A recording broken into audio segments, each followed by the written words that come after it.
Yo l'équipe, bienvenue chez N-Diablo, youtubeur des youtubeurs. Donc là aujourd'hui, on se retrouve pour une nouvelle vidéo. Et oui, on se retrouve pour une nouvelle vidéo. Est-ce que tu te rappelles de ces animés là? Il y a des animés qu'on a oubliés. Il y a des animés où t'étais pas né. Il y a des animés où t'as essayé d'effacer ta mémoire, t'as dit c'était trop nul, ou t'as même pas vu. L'info n'est même pas passée pour toi. Mais moi, je vais être là pour te rappeler ça. Donc voilà, là, je vais te donner des animés que on a oubliés ou que tu ne connais pas. Sans plus attendre, on s'en jaille pour l'intro et c'est parti pour le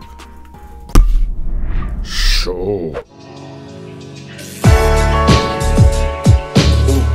Baby, what you wishing for?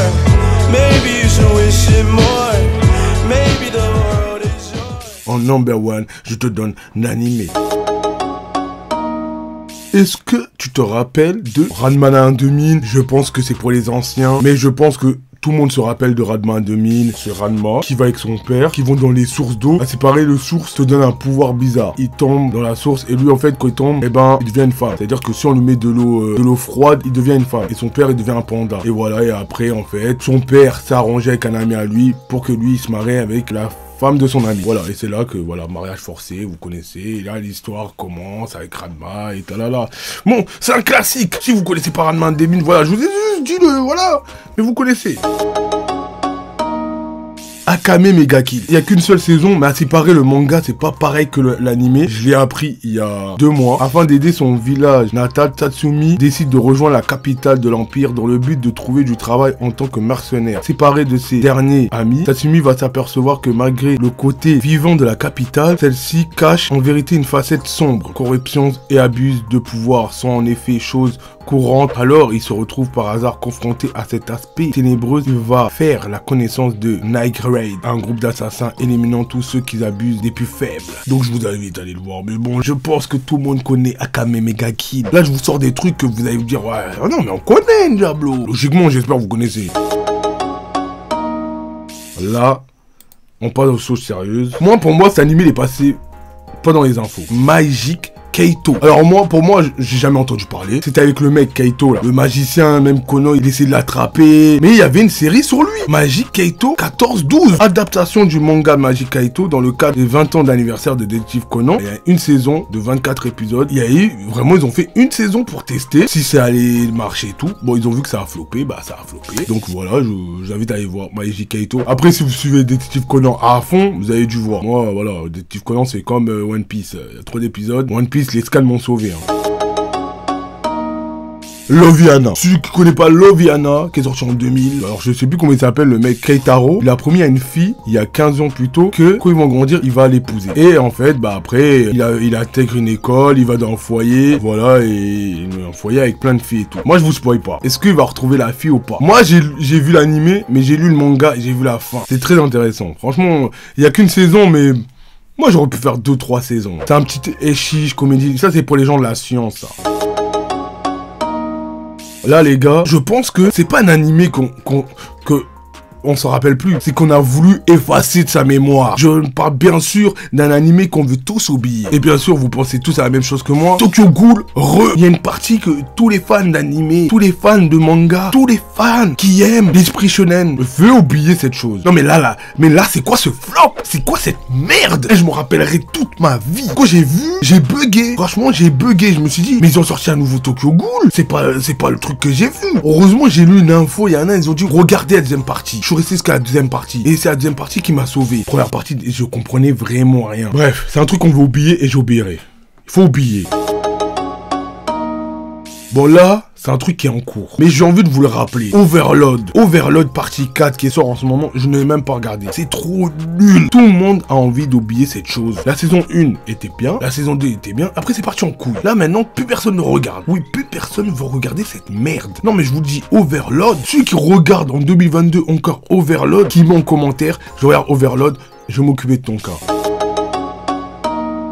Là, Là, normalement, c'est un animé qui est ancien. Donc là, logiquement, je pense que vous connaissez pas la nouvelle génération. Demon Wonderland. Il y a qu'une saison de 12 épisodes. L'audience n'a pas bien marché. Le manga a plutôt bien marché. D'après mes souvenirs, je suis pas sûr. Je me rappelle plus trop parce que j'ai pas lu le manga. Gonta est condamné à mort pour un crime qu'il ne se souvient pas et envoyé dans une prison de haute sécurité dans laquelle les prisonniers sont la principale attraction, ce qui semble être une variante modèle et décalée du cirque romain. Ajoutez une pincée de super pouvoir, de théorie du complot et une gamine étrange et vous obtenez Demon Wonderland. Je vous en dirai pas plus, allez lire le manga.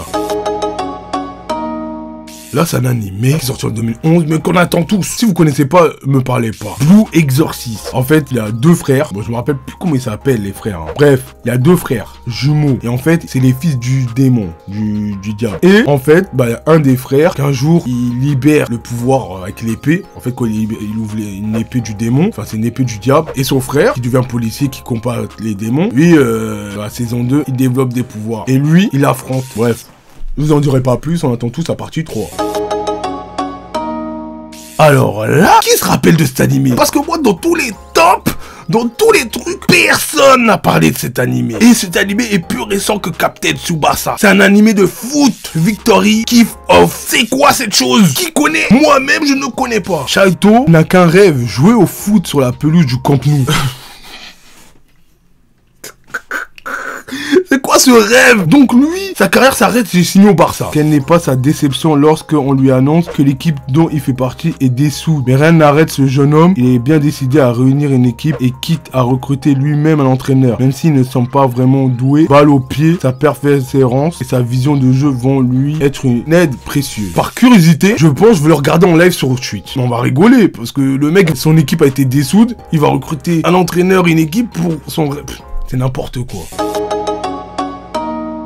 Alors là, tout le monde a envie d'oublier ça. Parce que la note, je vois 4,6. Senseiya Omega, cette fraude monumentale, cette daube. Moi, je me rappelle, hein, je suis fan de Senseiya. J'aime bien les Chevaliers du Zodiac et tout. Moi, je les ai pas tous vus, hein, parce qu'il y en a 50 000. Mais bon, quand même, faut pas exagérer. Je me rappelle 2012. J'ai vu cette chose. J'ai vu 1, 2, 3 épisodes, j'ai lâché. Parce que c'est les fils de... C'est après, c'est des nouveaux gens. Il y a le fils du mec du dragon. Il y a une nouvelle Athéna. Je me rappelle bien, il y a une nouvelle Athéna. Il veut savoir le destin de Seiya parce que Seiya, il a disparu. Askip, il est mort, on sait pas. Bref. Une daube, c'est une daube, je me rappelle, ne regardez pas.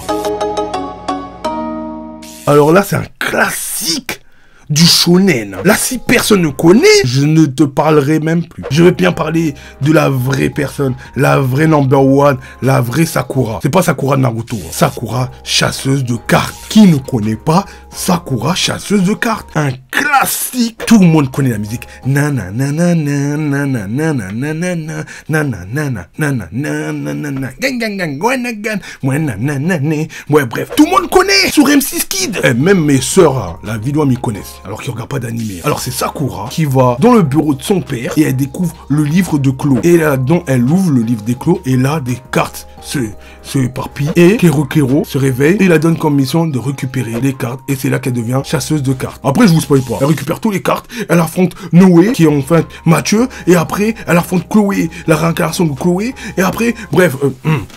Non mais regardez. Tsubasa Chronique. Qui se rappelle de ça? Les personnages, c'est Sakura, en plus grande, et Lionel, en japonais on dit Shaozu, c'était Shaozu, en plus grand. Mais c'est une autre histoire. Moi, quand je regardais, je pensais que c'était la suite de Sakura, moi. Mais en fait, non. Ils ont pris les mêmes persos, ces bâtards, ces fraudes, et ils nous ont mis une autre histoire. Tsubasa Chronique. Là, la vidéo, tout le monde a oublié ça. Tout le monde a oublié cette fraude. L'histoire se passe dans le monde de Clos. Sakura, la princesse du royaume, perd la mémoire suite à un accident pour le moins étrange. Yakito, le prêtre, Marge envoie alors Shaoto, voilà c'était Shaoto, l'ami d'enfance de Sakura, à traverser l'espace dans un autre univers pour rencontrer la sorcière Yoko. Même si celle-ci retrouve sa mémoire, elle ne pourra pas se rappeler de Shoujo. C'est le prix à payer. Mais la vidéo me rappelle. Et en fait, il doit aller dans d'autres univers. Il doit récupérer des ailes pour la mémoire. En fait, il y a des ailes pour la mémoire de Sakura pour qu'elle retrouve la mémoire, mais elle va oublier et tout. Moi, j'ai bien aimé.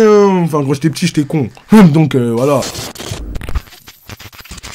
Bon, c'était tout pour cette vidéo. Je t'invite à liker, à t'abonner, d'activer la gling-gling et de me dire en commentaire quel animé on a oublié. Je t'invite à me rejoindre sur mes TikTok. Bon, mes TikTok ont sauté. Donc, je te mets un de mes TikTok qui est encore actif. Rejoins le Discord et suis-moi sur Twitter. Voilà, follow-moi, je te follow back. Suis-moi sur Instagram, très important. Hein. Et donc, c'était Ndiablo. On se dit à la semaine prochaine pour une nouvelle vidéo. À la semaine pro.